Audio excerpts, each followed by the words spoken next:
Hi everyone, my name is Onyinye. I'm an energy market professional practicing in Nigeria. I have this passion to solve both the energy access and energy security challenges in the African continent. So today I'm going to be walking you through the power sector and the structure that we have, specifically in Nigeria, and hopefully in subsequent videos, I'll tell you about the structures that we have across the African continent.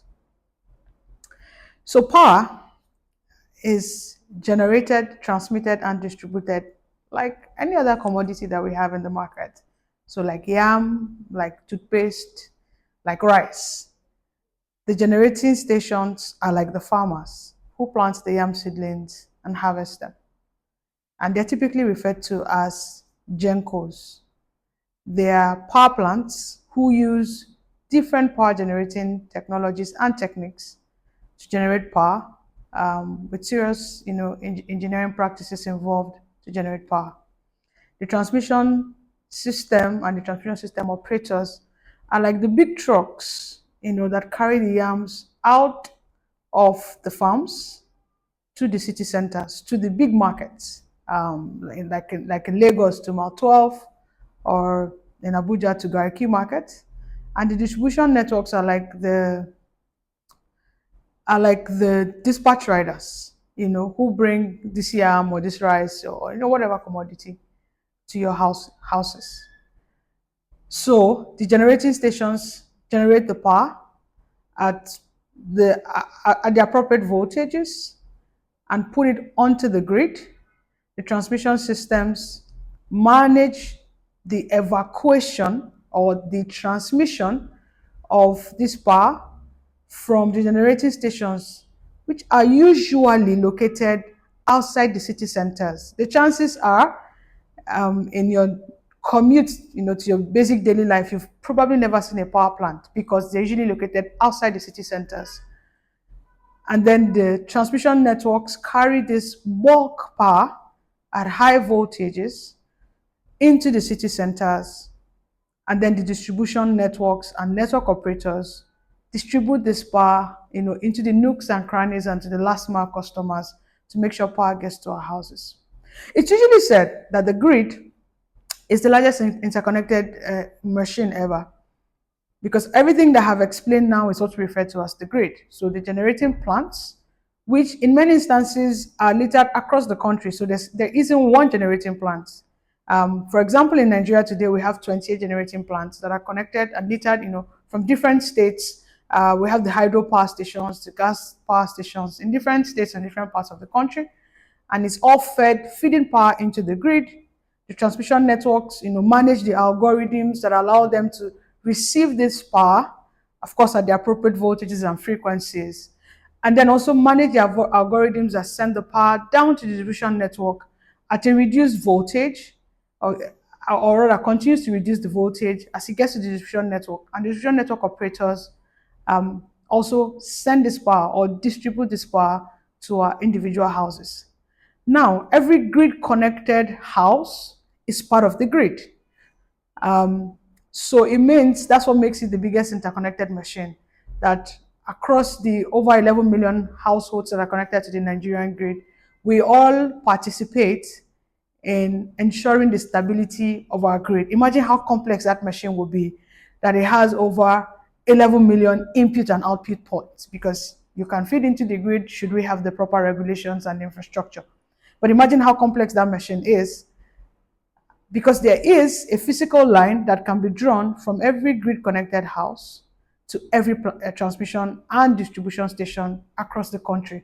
Imagine the number of algorithms that our engineers have to run to make sure that the grid is stable and that we continue to receive power from the grid.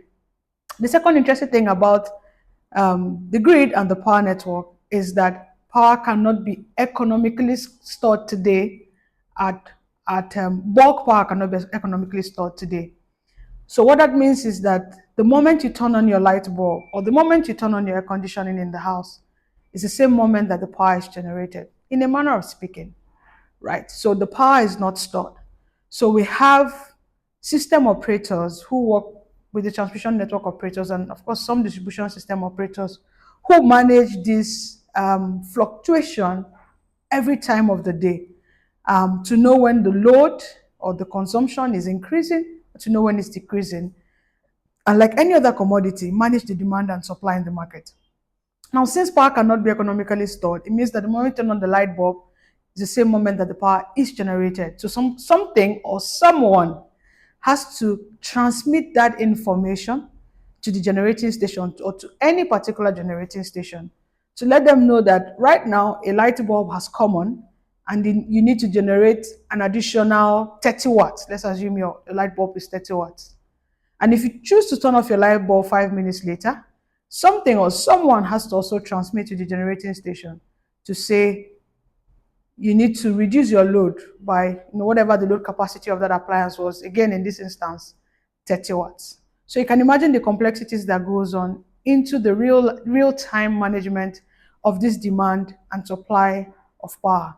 So a big kudos to all our engineers who are managing our systems and our operations of the power network across the world. Now, speaking specifically about Nigeria, bringing it down to the different entities that are involved in the power network in Nigeria. Like I earlier mentioned, we have 28 grid-connected power plants across different parts of the country and owned by different people. About 19 of them are gas power plants, 5 of them are hydro power plants, 2 of them are steam power plants, and another 2, it's a combination of gas and steam. These are managed individually, or rather by different corporate entities, and they make up collectively what we call the GenCos in Nigeria, generating companies, GenCos. And then we have one transmission company of Nigeria, we call it TCN, Transmission Company of Nigeria. Like I explained, they are responsible for collecting this power from these 28 different stations and sending it to the 11 distribution companies, or again to the 36 states of the Federation, to make sure that the power is available at high voltage and bulk power sent across to the different parts of the nation. And then we have 11 distribution companies. We can also add the Aba Power, to make it 12, but at privatization, we had 11 distribution companies that manage the distribution of this electricity across the different states in the country. For the distribution part, we have 11 distribution companies, which is 11 discos. These discos manage the retail of power, the distribution and the retail of power to customers, and manage the customers. They are the customer-facing arm of the sector. They are not the only part of the sector. We have a whole value chain upward, and we can even dare to add the gas part. But today we'll just focus on generating, transmission, and distribution. Now, so the distribution companies, or like we'll call them, the discos, there are 11 in the country. So I'll list them and speak about the states that they manage. Ikeja Disco manages a bit of Lagos and Ogun State. Same with Eco Disco, manages a bit of Lagos and Ogun State. Yola Disco manages Yobe, Borno, Taraba, and Adamawa. Kaduna Disco manages Sokoto, Kebbi, Zamfara, and Kaduna. Abuja Distribution Company manages Niger, the Federal Capital Territory, Nasarawa, and Kogi. Kano Distribution Company is managed or manages Kano, Katsina, and Jigawa. Jos Disco manages Benue, Plateau, Bauchi, and Gombe. Port Harcourt Disco manages Bayelsa, Rivers, Akwa Ibom, and Cross River. Enugu Disco manages Anambra, Imo, Aba, Abia, Ebonyi, and Enugu. Benin Disco manages Ekiti, Ondo, Edo, and Delta. And then Ibadan Disco manages Kwara, Oyo, Osun, and Ogun. Recently, after privatization, a part of Aba State was carved out to become the Aba Power Limited.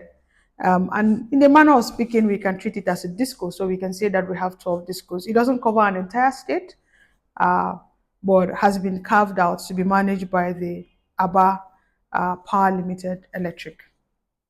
The distribution companies, like I mentioned, manage the retail part of the business, distribute the power, and also manage the sale of the power.